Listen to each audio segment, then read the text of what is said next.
Hey everybody, welcome back to Brainiac Baseball's 1981 Detroit Tigers season replay. Today's matchup is between the Boston Red Sox and the Detroit Tigers at Tiger Stadium. On the mound for the Red Sox is Bob Ojeda, whose record is 0-0 with a 1.93 ERA. And pitching for the Detroit Tigers is Milt Wilcox, whose record is 2-2 with a 4.86 ERA. And so we suffered another loss in the second game of the three-game series against the Red Sox, losing both games by the score of 6-5. We're falling like a stone right now. We're 6-8 for the month. We're one game under 500.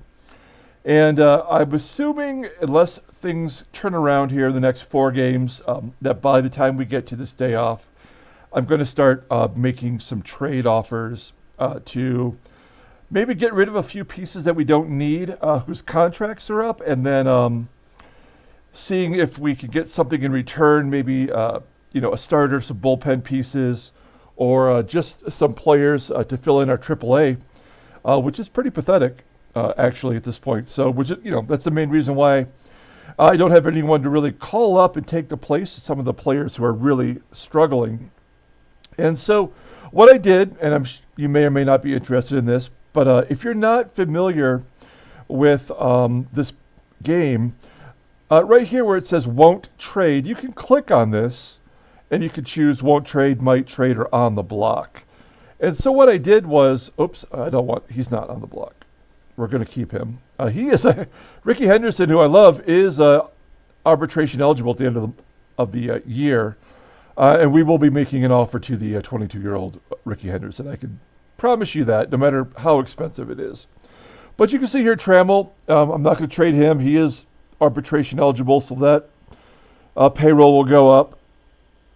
And Kemp is under contract until 83, but I put him on the block because we do have Gibby, who can play left field.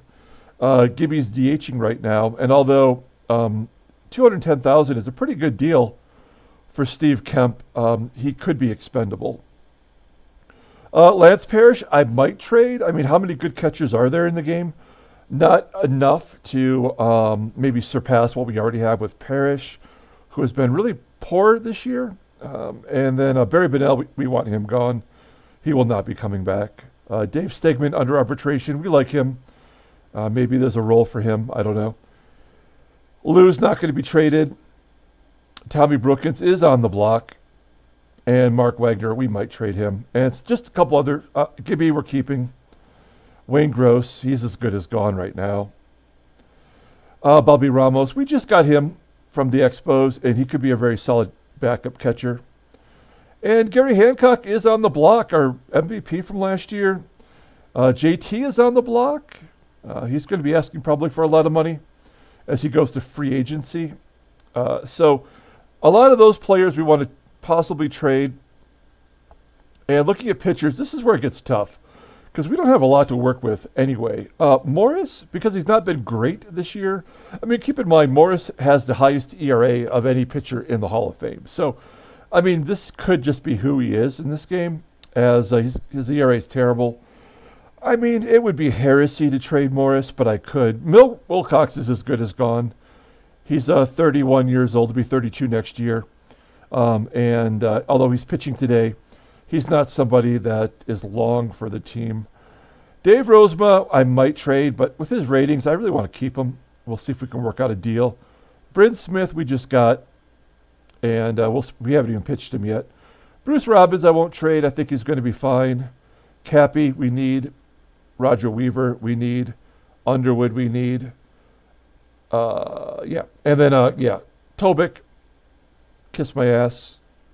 And Keith Comstock, we might trade. I mean, he's not been good this year, but he's been all right in general. And I think we need to hang on to Jerry Uger. I think he's got some usefulness. Petrie might trade because I don't know what the hell he's going to be with his walk to strikeout ratio. And others. So anyway, that's just something I wanted to point out. And hopefully you stuck there with me through that process. So you have an idea what is going on in some of the deals that will be going down here in the next few days. So we have Milt on the mound today. He's 2-2 with that 4.86. We'll talk more about him momentarily. And Roger Weaver pitched okay yesterday. He's not going to be available today, though. And you can see we have Cappy and the other boys in the bullpen who will be ready to go today. Bob Ojeda is a lefty. So this is our lineup versus lefties. Trammell, it did say that he is tired, so we're going to take him out. We're going to put in JT back at first, which is where Trammell pitched yesterday. We seem to really struggle with against left-handers, and we shouldn't with our right-handed bats. But we are, and so we just have to make the best of it here, as a lot of these hitters will be sitting out another round. Let's go ahead and do the Red Sox lineup, and then we'll take a look at Milt a little more in depth. Leading off and playing left field is Joe Morgan. Batting second at second base is Marty Barrett. Batting third at third base is Wade Boggs. Batting cleanup in center field is Freddie Lynn. Batting fifth at first base is Dave Stapleton. Batting sixth in right field is Ivan Calderon. Batting seventh and catching is Dave Rader. Batting eighth and at DH is Lachelle Tarver. Batting ninth at shortstop is Rick Burlson. And Milt, oh boy, what can we say about him? Up and down, he had that complete game shutout, which was awesome, but he got a couple wins in a row, and then he just gave up a ton of hits, hit double digits in hits against the first place Angels. And we need him to pitch better so we can make a good trade and stock up some of our minor leaguers, or at least find maybe a fourth or fifth starter for the team in return. So here's Joe Morgan leading off, playing left field, as you can take a look here at the Detroit defense. Joe Morgan, obviously not a left fielder. He's a second baseman, and he walks.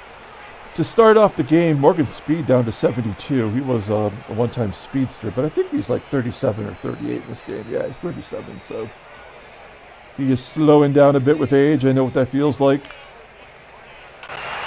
Next up is Marty Barrett, shooting it to right. There's one down. Next up, Wade Boggs, batting .333 versus righties. It's a ground ball right to Thompson at first, and he steps on the bag. Morgan advances to second. So runner in scoring position for Freddie Lynn, batting .202 overall. And he's going to shoot it to center field, and that will be the third out as we go to the bottom of the first. Here's the Tigers lineup rundown for today's game. We have Ricky Henderson in center field. Batting second at second base is Sweet Lou Whitaker. Batting third in left field is Steve Kemp. Batting cleanup and catching is Lance Parrish. Batting fifth at first base is Jason Thompson. Batting sixth in right field is Barry Bonnell. Batting seventh and DHing is Dave Stegman. Batting eighth at third base is Tommy Brookins. And batting ninth at shortstop is Mark Wagner. On the mound for the Sox is Bob Ojeda. He had a few starts last season as a rookie for the Red Sox, and he's only made one start this year, filling in for, not filling in, actually, Mike Torres got sent down to the AAA, actually, and they brought up Bob Ojeda. Bob Ojeda, you probably know this story already. I'm just going to cover it quickly. Of course, Bob Ojeda was involved in the boat accident in spring training in 1993 that killed his Indians teammates, Steve Olin and Tim Cruz. If you don't know that story, they were on Little Lake Nellie in Claremont, Florida. I lived very close to that lake. I used to go and shoot guns out on a farm. So that'll tell you all you need to know about that area. And unfortunately, after a day of drinking during spring training, Cruz took him and Olin and Bob Ojeda out onto Little Lake Nellie, and it was late at night, and they didn't have any lights on their boat, and they ran into a pier, and unfortunately, the two ball players were killed. Bob Ojeda, who was slouching in the boat, only suffered major scalp lacerations, and did actually make it back in the fall of that season for the Indians, pitching 43 innings. It was the first active death during a season since Thurman Munson in 1979 in his plane crash for the Yankees.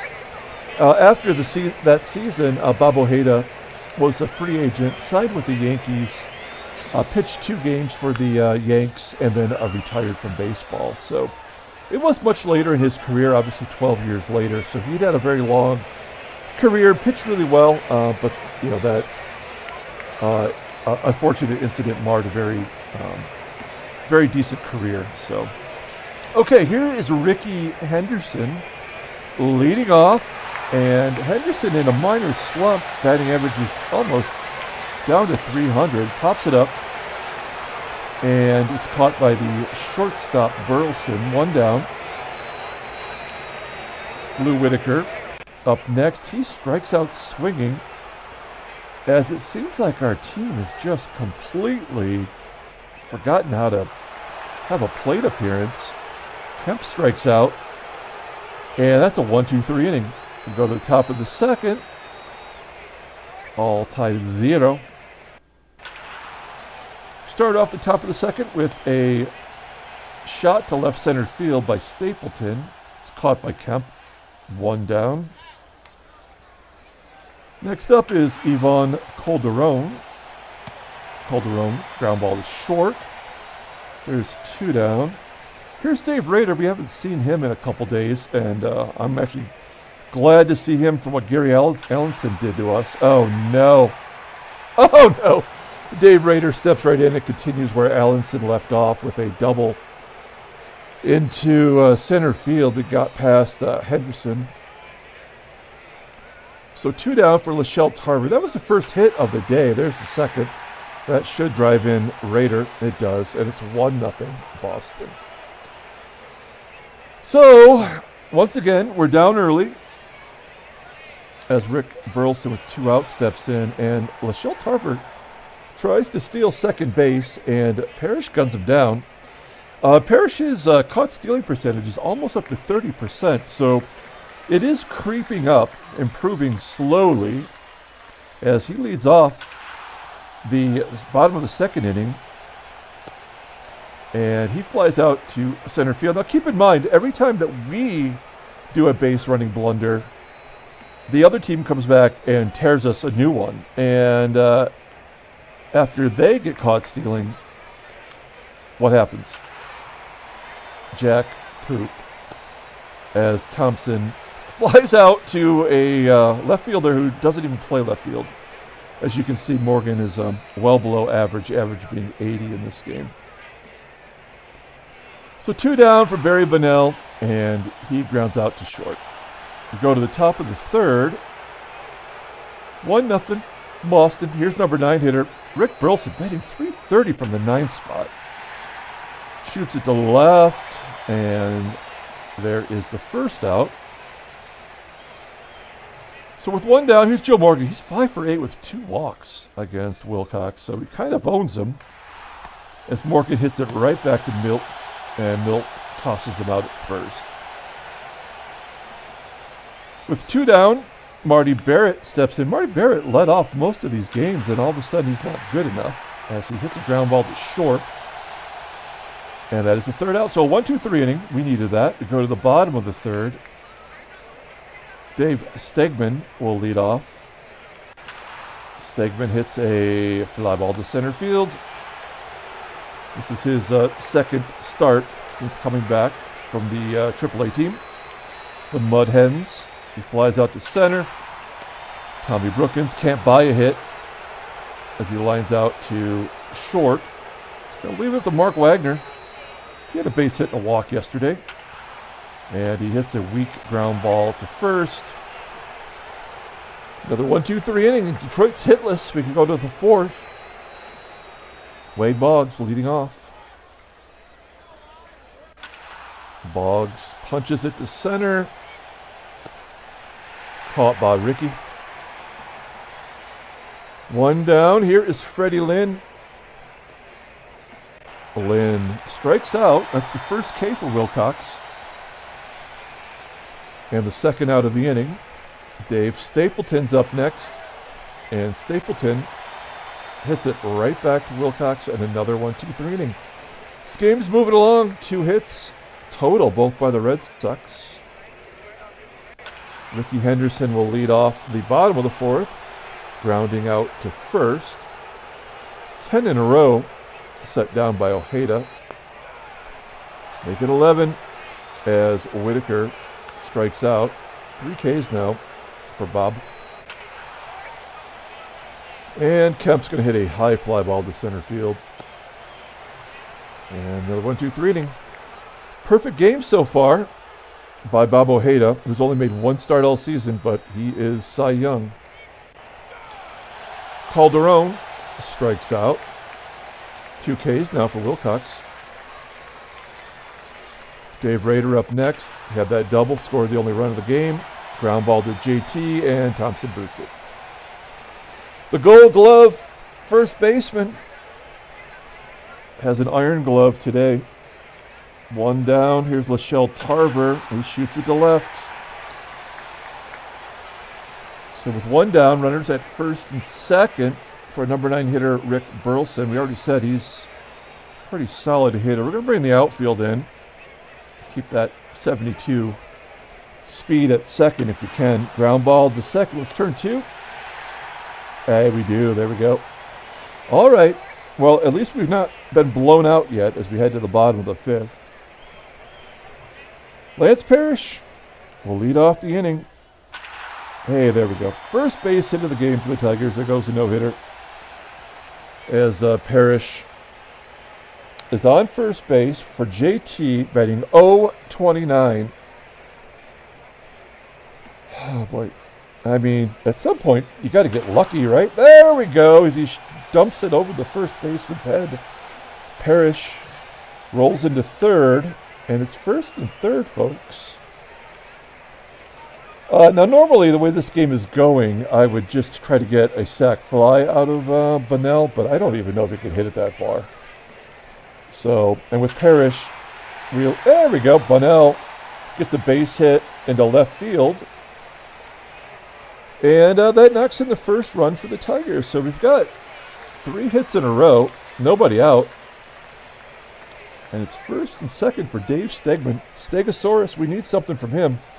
He has not had a hit since he came back. And there it is, the center field. Is it deep enough for Thompson to score from second? It is, and the Tigers take the lead, 2-1. So Tom Brookins, we know that he is horrible. But we're going to let him swing away. Oh, he walks. Okay, all right.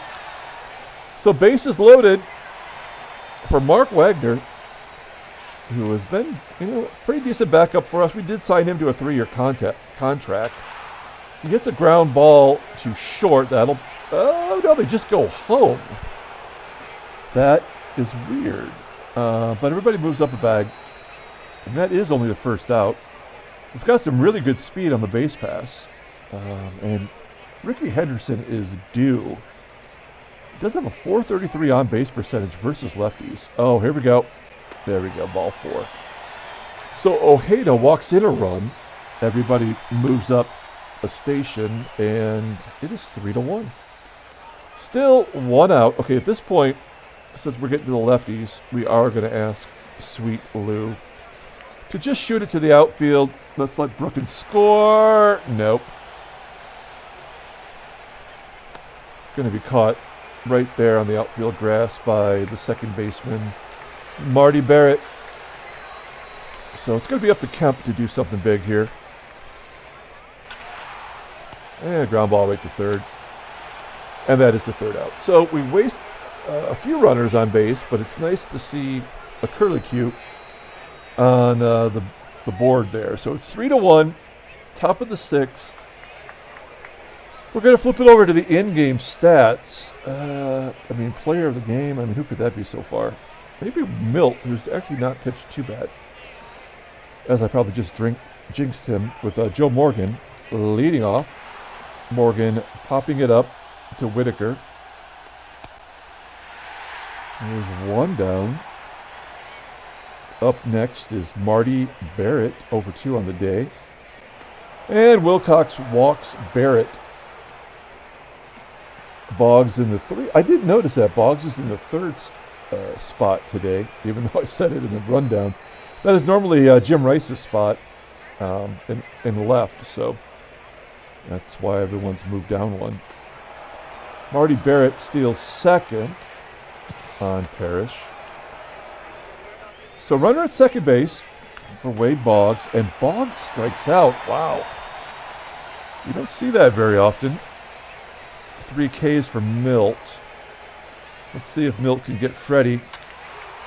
He's going to hit a high fly ball to left center field, and it's going to be caught by Kemp for the 3rd out. So no damage done. We go to the bottom of the 6th.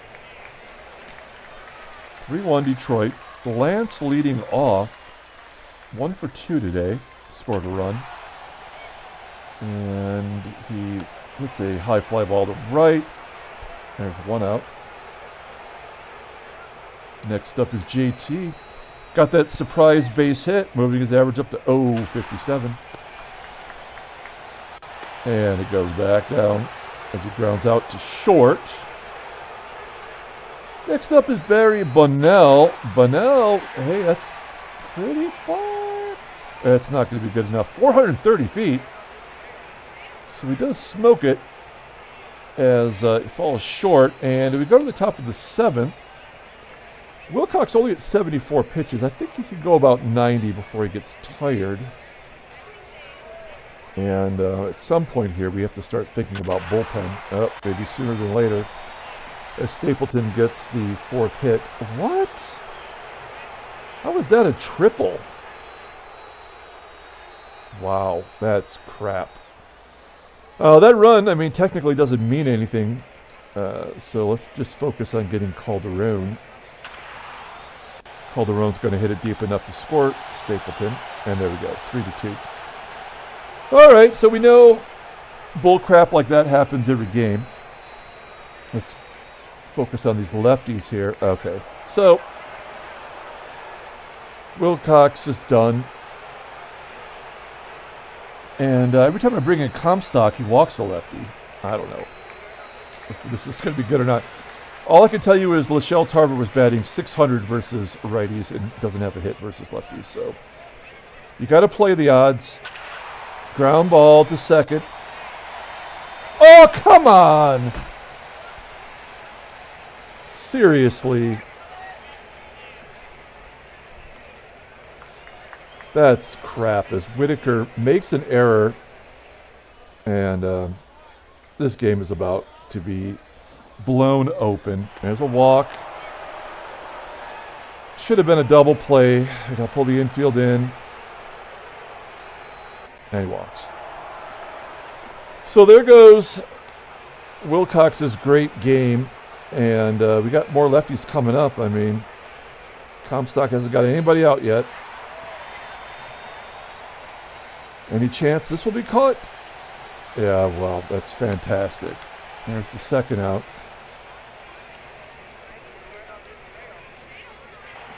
And Boggs strikes out for the 2nd time. So that's a bunch of crap. And we were moguled. There was absolutely nothing I could do to get around that. Go to the 7th. It's all tied up once again. We're going to try to drop a bunt down and get Stegman, who just walked over. Come on. Oh, man. You can't even bunt against a 71-mile-per-hour curve. Okay, let's see here. We need to get Ojeda out of the game is what we need to do. I don't know. Ground ball. There's a double play. So we go to the 8th. It's all tied at 3. Fredlin gets a base hit. Can't hit lefties unless it's Keith Comstock. We are going to bring in, I mean, pick your poison. I don't know. Dave Tobik has been pitching better. Famous last words. His ERA is coming down. And Stapleton is 0-for-2 against Tobik. Oh, no, there it is, right there. 4-3, Boston.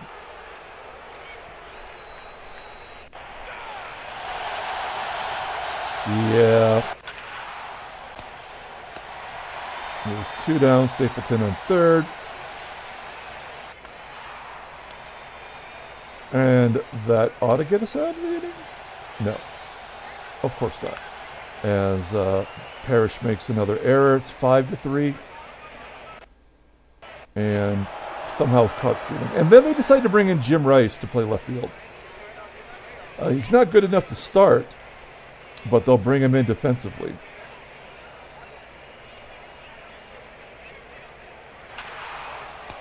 Ojeda's tired, but still going strong. Whitaker gets a hit against a lefty. He's only batting 180. So runner on first. One shot could tie it up.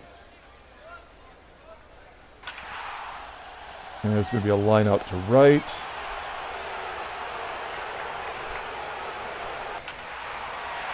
And Parrish, after making that error, hits a oppo taco to right field, and the game is tied.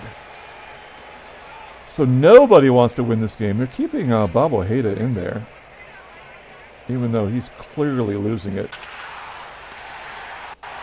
But I guess it makes sense to have him face the lefty, JT. So here we are, 9th inning. Got some righties to go. The only righty we have left is Uger.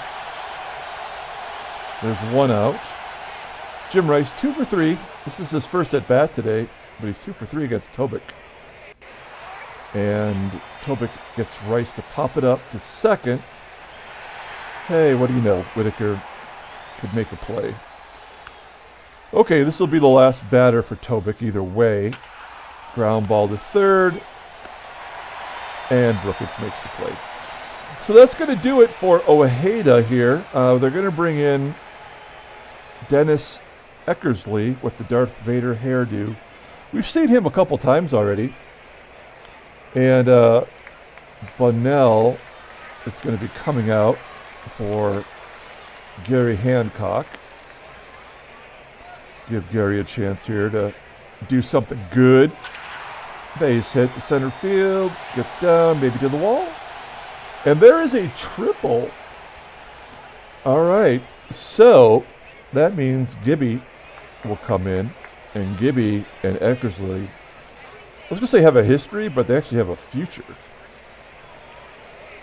So let's see if Gibby can get this done. Infield's in. Oh, come on. That is total bullshit. Okay, well, I mean, we gotta try to get Gibby to steal second base. I mean, and they pitch out, and he's caught stealing. Brookins gets a base hit. He does hit righties better than lefties, which is stupid. And a balk moves Brookins into scoring position. And they walk the number 9 hitter intentionally to get to Henderson? I don't know. But Henderson has a chance to be a hero. 0-for-3 with a ribby. Nope. We're going to extras, folks. I know that I know that my frustrated sounds make it think this, I hate this game, but I don't. I actually love this game. I love this game. I know if you play this game, I know you know what I'm feeling right now. I'm playing this in Mogul mode, so it is, the hardest level. And so they don't give you anything cheap. And if you don't assemble a good team or the right lineup, this is the kind of shit that can happen to you. So, it's on me as much as it is, part of the programming of the game that's frustrating. As we bring in Pat Underwood, and Underwood gets Boggs to pop up. He's having a bad day. 0 for 5 with 2 Ks. Fred Lynn flies out to center field. And we've only got a couple righties in a row here before we get the lefties again. So I think I want to try to save Uger in case we need to go a few more extra innings. Stapleton's going to line out to... What? What? That was a double off the wall? That's dumb as shit. I'm going to swear a lot more this game. We're going to intentionally walk Calderon to get to Doug Rader, who does hit lefties well, but he is 0 for 3 with a K against Pat Underwood. Rader is clutch. Yeah, that's the ball game. So a 3-run shot. All of a sudden lefties. There's Tarver's first hit against a lefty.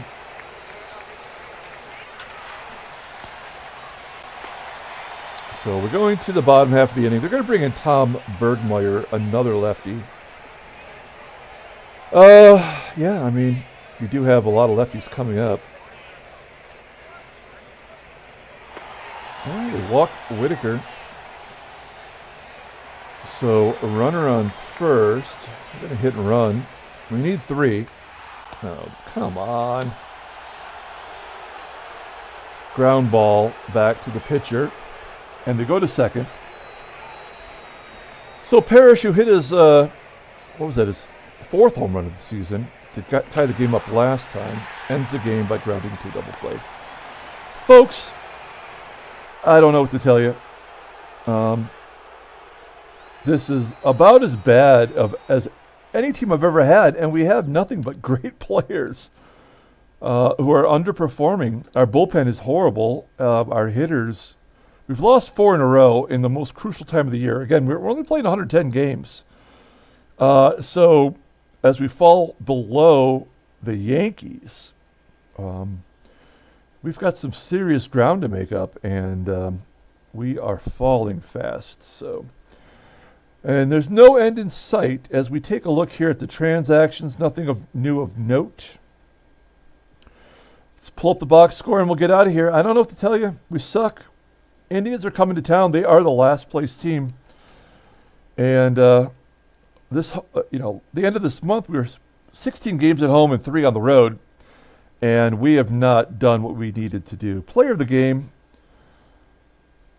I guess we could need to give it to Parrish. He did put up a couple hits and a home run. That was nice. Gary Hancock pinch hit, had that triple. Milt, I don't know. Pat Underwood takes the loss, 1-3. Dennis Eckersley, 4-0. Tom Bergmeyer gets his first save on the season. Dave Rader continues to be our daddy. That's going to be it from Detroit. We'll be back tomorrow against the last place Indians. We'll see you then.